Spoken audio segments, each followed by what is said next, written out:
ఈరోజు సెంట్రల్ జైల్లో ఉన్న మా నాయకుడు, మా సోదరుడు, కొడంగల్ మాజీ శాసనసభ్యుడు,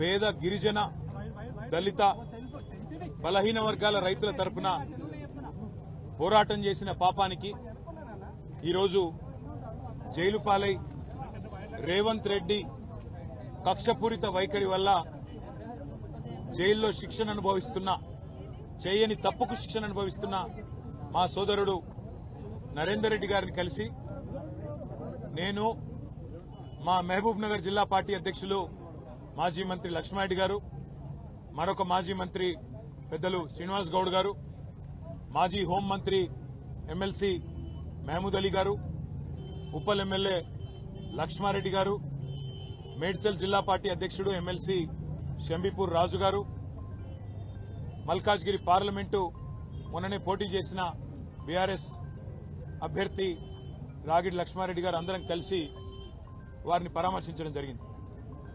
నేను పట్నం నరేందర్ రెడ్డి గారికి మనస్ఫూర్తిగా అభినందనలు తెలియజేస్తా ఉన్నాను. ఎందుకు అంటే ఆయనని కలిసినంతసేపు ఆయన మాకు చెప్పింది ఒకటే, మాట్లాడింది ఒకటే.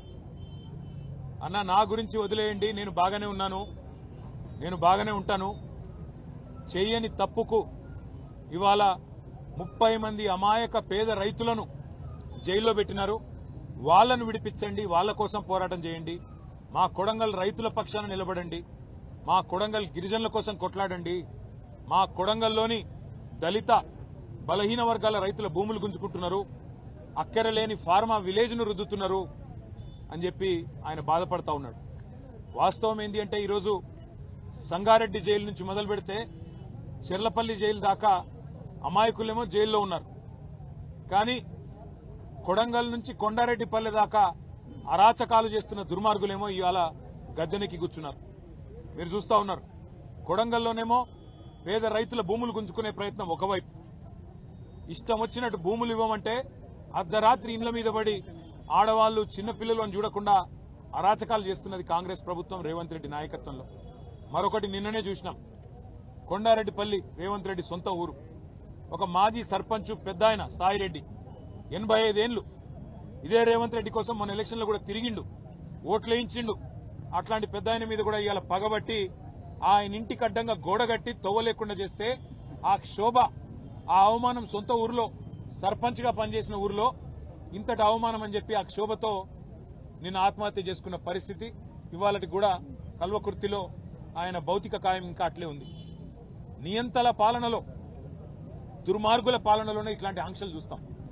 ఇండ్ల కడ్డంగా గోడలు కట్టే పరిస్థితి ఎక్కడైనా ఇదివరకు ఉండేనా? మేం లేదా ప్రభుత్వంలో 10 ఏళ్లు ఎన్నడన్నా ఇట్లాంటి వార్తలు విన్నారా?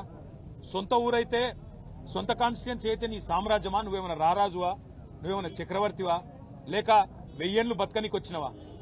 సొంత ఊరైతే, సొంత నియోజకవర్గం అయితే నేను ఆడింది ఆట, పాడింది పాట అంటే నువ్వు నియంత కాదు, నువ్వు చక్రవర్తివి కాదు రేవంత్ రెడ్డి. నీలాంటి వాళ్ళు చాలా మంది కొట్టుకపోయినారు, నువ్వు కూడా కొట్టుకపోతావు. ఒకటి మాత్రం పక్కా, ఇవాళ కొడంగల్ నుంచి కొండారెడ్డిపల్లె దాకా కాంగ్రెస్ ప్రభుత్వం చేస్తున్న అరాచకాలు, శిశుపాలుడి తప్పులు ఎట్లయితే ప్రజలు ఆనాడు లెక్కబెట్టినారో ఇప్పుడు రేవంత్ రెడ్డి పాపాలు కూడా అట్లే లెక్కబెడతా ఉన్నారు. భూ కుంభకోణాలు, ఫార్మా విలేజ్ల పేరిట చేస్తున్న దౌర్జన్యాలు, పేద గిరిజన రైతుల మీద, వారి కుటుంబాల మీద అర్ధరాత్రి బందిపోట్లను పట్టుకుని తప్పుడు పోయినట్టు 100 మంది పోలీసులు పోయి దాడి చేయడం, విచ్చలవిడిగా అధికారం ఉంది కదా అని చెప్పి ఇవాళ సాయిరెడ్డి గారు గాని, అనుముల గురవారెడ్డి గాని ఆత్మహత్యలు చేసుకునే విధంగా వారి మీదకి ఒత్తిడి తెచ్చి సొంత గ్రామంలో చేస్తున్న అరాచకం, ఇవన్నీ కూడా పాపం పండే రోజు దగ్గరలోనే ఉన్నది. నీకంటే పెద్ద పెద్ద నియంతలు కూడా కొట్టుకపోయినారు. కానీ నిజంగా కూడా ఇవాళ పట్నం నరేందర్ రెడ్డిని కలిసిన తర్వాత చాలా గొప్పగా అనిపించింది మా అందరికీ. లక్ష్మారెడ్డి గారు, నేను, శ్రీనివాస్ గౌడ్ గారు, మహమూద్ అలీ గారు, లక్ష్మారెడ్డి గారు మేమందరం మాట్లాడుకుంటూ వస్తా ఉన్నాం. అదే నరేందర్ ఎంత ధైర్యంగా ఉన్నాడు, నా కోసం కాదన్నా మా రైతుల కోసం కొట్లాడానని చెప్పినాడు. మా మహబూబాబాద్ లో మీరేదో సంఘీభావంగా ధర్నా పెట్టినారంటే బాగా చేయండి అని చెప్పి విజ్ఞప్తి చేసినాడు.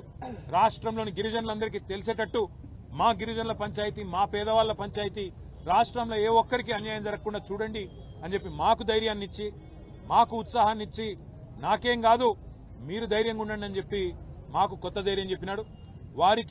వారితో పాటు ఇవాళ 30 మంది పైచిలకు పేద రైతులు ఎవరైతే చెయ్యని తప్పుకు కేవలం మా భూమి ప్రభుత్వం దౌర్జన్యంగా గుంజుకుంటే ఊకోము ఇయ్యము అన్న ఒకే ఒక్క మాటకి ఇవాళ జైళ్లలో మగ్గుతున్న ఆ కుటుంబాలకు మేము ఒకటే చెప్తా ఉన్నాం, మీరు భయపడాల్సిన అవసరం లేదు.